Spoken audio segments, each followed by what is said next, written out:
Krishna Mayapur নিতাইগৌর kitchen থেকে সবাইকে স্বাগতম। আপনারা কেমন আছেন? আশা করি ভগবানের কৃপায় সবাই ভালোই আছেন। আবার চলে এসেছি একটা নতুন ভিডিও নিয়ে। আজকে বানাবো এই যে দেখুন ছানা আর আলু দিয়ে একটা সুন্দর নতুন একটা রেসিপি আপনাদের সাথে শেয়ার করব। তার জন্য এই দেখুন আমি ছানাটা নিয়ে নিয়েছি। এখানে অনেকটা পরিমাণে ছানা নিয়েছি আর এখানে 4-5টা আলু নিয়েছি। একটা আলু আমি গ্রেট করে নিয়েছি আর একটু হলুদ দিয়ে লবণ দিয়ে আলুগুলিকে আমি সিদ্ধ করে নিয়েছি। এখন আলুগুলিকে আমি গ্রেট করে নিচ্ছি। এরকমভাবে সবগুলো আলু আমি গ্রেট করে নিচ্ছি।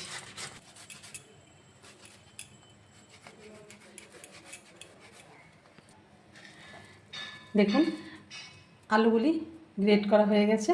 এখন আমি এখানে ছানাটা দিয়ে দিচ্ছি। আলু আর ছানা প্রায় সমান সমান নিলেই বেশি ভালো হয়। আর এখানে স্বাদ মতো লবণ দিয়ে দিচ্ছি।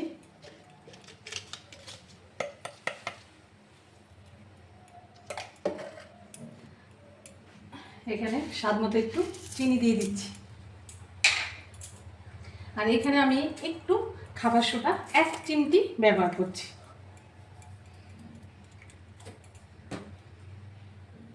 আর এখানে আমি একটু ঝাল লঙ্কার গুঁড়ো ব্যবহার করছি। এখানে একটু গোলমরিচ গুঁড়ো দিয়ে দিচ্ছি।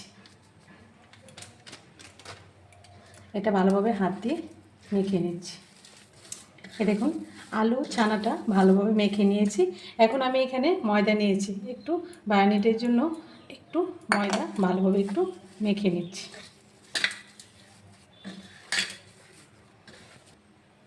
এখানে আমি একটু হাতে সাদা তেল নিয়ে নিয়েছি। সাদা তেলটাও দিয়ে ভালোভাবে একদম হাতে লাগবে না, ভালোভাবে মেখে নিচ্ছি। আমরা তো ছানা পনির অনেকভাবেই রান্না করে থাকি। এই যে এরকমভাবে একটা নতুনত্ব এরকমভাবে আপনারা ট্রাই করবেন, এটা খুব ভালো লাগে। এই দেখুন খুব ভালোভাবে ছানা আলুটা একটা ডোয়ের মতো করে নিয়েছি। এখন এই স্ল্যাবের মধ্যে আমি আপনারা চাইলে একটু থালার মধ্যে দিতে পারেন, একটু সাদা তেল মেখে নিচ্ছি পরিষ্কার স্ল্যাবের মধ্যে। এখন এটা আমি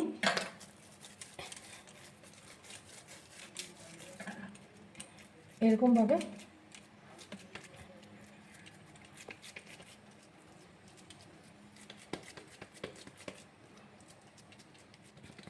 এই দেখুন আমি ওপরে অল্প একটু ময়দা ছড়িয়ে দিয়ে খুব সুন্দরভাবে একদম যাতে এটা খুব সুন্দর একদম থাকে।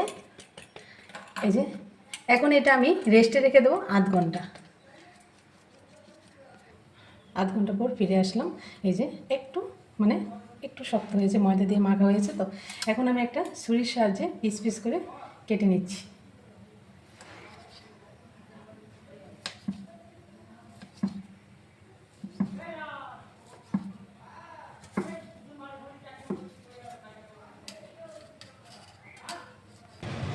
দেখুন সবগুলো আমি একটা প্লেটে নিয়ে নিয়েছি। এই যে এরকমভাবে এখন আমি এটা একটু ভেজে নেব। তার জন্য এখানে একটা কড়াই বসিয়ে দিয়েছি। কড়াইতে আমি দিয়ে দিচ্ছি। একটু অল্প আঁচে একদম লো ফ্লেমে রেখে এটা ভেজে নিতে হবে, তাহলে ভাজাটাও খুব সুন্দর হবে, খেতেও ভালো লাগবে। দেখুন আমি এই পিঠটা উল্টিয়ে দিচ্ছি আস্তে করে। দেখুন এই যে উল্টিয়ে পাল্টে একটু লালচে করে ভেজে নিচ্ছি। একদম আস্তে হালকা হাতে করতে হবে, যেহেতু এর মধ্যে ছানা আলু দুটোই আছে। একদম হালকা হাতে। এই যে দুটো ভাজা হয়ে গেছে, আমি নামিয়ে দিয়েছি। আস্তে আস্তে এই ছানাটাকে ভেজে নিচ্ছি। এটা হয়ে গেছে, নামিয়ে দিচ্ছি। এরকমভাবে আমি সবগুলো ছানা ভেজে নিচ্ছি। দেখুন সবগুলো ভাজা হয়ে গেছে। এই যে একদম কড়া করে ভেজে নিয়েছি। এখন আমি এখানে একটা মশলা কষিয়ে নিচ্ছি। আর এখানে দেখুন এখানে আমি একটু মশলা নিয়ে নিয়েছি। এখানে হলুদ গুঁড়ো, একটু চিনি, একটু জিরে বাটা, একটু কাশ্মীর লঙ্কা, একটু ঝাল লঙ্কা আর একটু সাম্বার 1 চামচ। এখন আমি ফোড়নের জন্য এখানে 2টো তেজপাতা নিয়েছি আর গোটা গরম মশলা নিয়েছি। আর তেল দেইনি, আমি এই তেলের মধ্যেই করছি, যেহেতু এগুলি ডিপ ফ্রাই হয়েছে, ওর মধ্যে তেল আছে। আর এখানে একটু আদা কাঁচা লঙ্কা তেলে দিয়ে দিচ্ছি।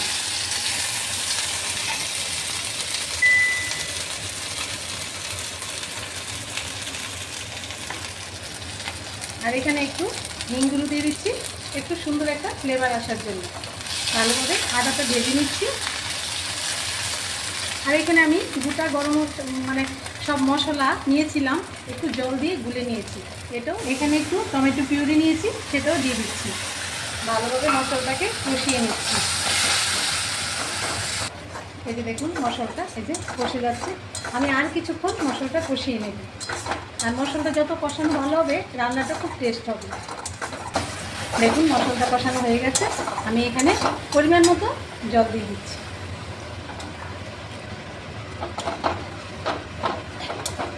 এই যে একটু মাখা মাখা রাখবো, তার জন্য এরকমভাবে দিয়েছি। একটু জুসটা ফুটতে দেবো। স্বাদ মতো লবণ দিয়ে দিচ্ছি। ভালোভাবে ফুটিয়ে নিচ্ছি।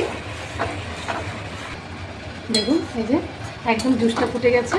এই যে এখন আমি এখানে ভেজে রাখা ছানাটা দিয়ে দিচ্ছি। এটা দিয়ে বেশি ফুটাতে হবে না, একটু জাস্ট একটু করলেই নামিয়ে দেব। এই যে দেখুন এখন আমি এটা নামিয়ে দিচ্ছি। রেডি হয়ে গেল কত সুন্দর এই নতুন আইটেমটা। এই দেখুন আমি প্লেটে নিয়ে নিচ্ছি।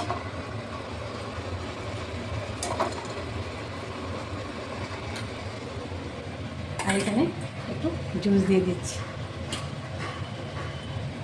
দেখুন রেডি হয়ে গেল নতুন একটা ছানার রেসিপি। একদম খুব দারুণ এই রেসিপিটা। আপনারা অতিথি আপ্যায়নের জন্য এবং বাচ্চাদেরও জন্য এরকম রান্না করে দিতে পারেন। আজকে রান্না আমার এখানেই শেষ। সবাই ভালো থাকবেন, সুস্থ থাকবেন। আবার দেখা হচ্ছে পরের ভিডিওতে। হরে কৃষ্ণ।